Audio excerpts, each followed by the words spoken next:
Isa pong mag-asawang Pilipino sa Alberta na mga dating food service worker ang parehong ginawaran ng King Charles at Queen Elizabeth Awards.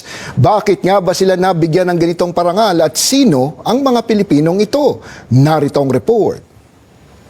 Ang pagiging fast food worker ni Monica at Michael Bautista sa Middle East ang kalaunay nagdala din sa kanila dito sa Canada. Panibagong buhay na hindi naging madali sa una. Siguro yung language barrier. Kasi kahit po okay tayo magsalita ng English, may mga words po dito na medyo, ay, ano daw yun? Pag nag-grocery kami, nung time na yon, bike lang yung dala namin, nakapag-pack ka, yung bigas mo nasa harap ng, yung isang sakong bigas sa harap ng bike mo, nagbabike sa snow, yun lang ang mga struggle dati. Ngayon mayroon na silang sariling bubble tea shop, ice cream shop at property rentals. Bukod pa sa full-time job at pag-volunteer sa Filipino community. Ang maganda po kasi may mga support system po. Yeah. At the same time, may mga business partner po kami sa mga business na yon. So, madali po siyang i-manage kapag merong two different brains na pareho yung mind setting. Mas madali po. Madali po yung operations. Bago matapos ang 2025, ginawaran si Monica ng King Charles III Coronation Award dahil sa kanyang serbisyo at pagtulong sa komunidad.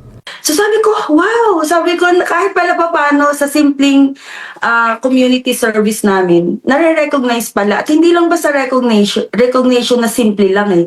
It's a huge recognition actually. Kasi nakita ko po yung pangalan ko sa Government of Canada. Nakita namin yung pangalan namin doon.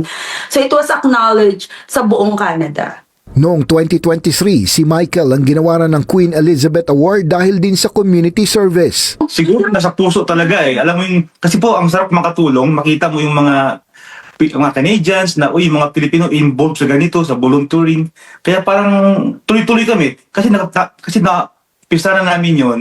Hanggang ngayon tuloy-tuloy eh. Nasa puso talaga ang saya. Feeling ng yung satisfaction, 100% satisfaction, na hindi man ako makapagbigay ng pera to help the community, pero yung time and effort ko to show that I'm here, I'm always here to support locally, kung saan man yan, nearby location, nandito kami.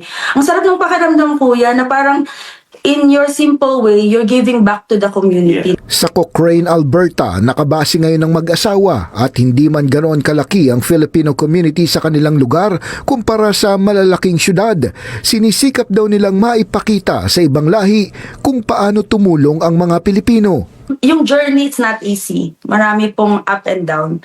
Pero for me po kasi, nanatili po kaming humble and grateful sa lahat ng ginagawa namin.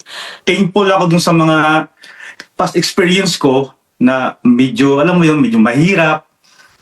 At tapos, tinutuloy-tuloy natin at nakikita ko yung parang magandang balik sa akin dahil sa pagiging gawa ko sa community or sa pagtulong sa mga ibang kababayan natin dito, especially po sa mga newcomers na aming sinusuportahan at tinutulungan. Simple man sa iba ang mga nakuha nilang parangal, mahalagaan nila ito na makita ng mga Canadians na ginagawaran din ng mga Pilipino ng ganitong pagkilala dito sa Canada.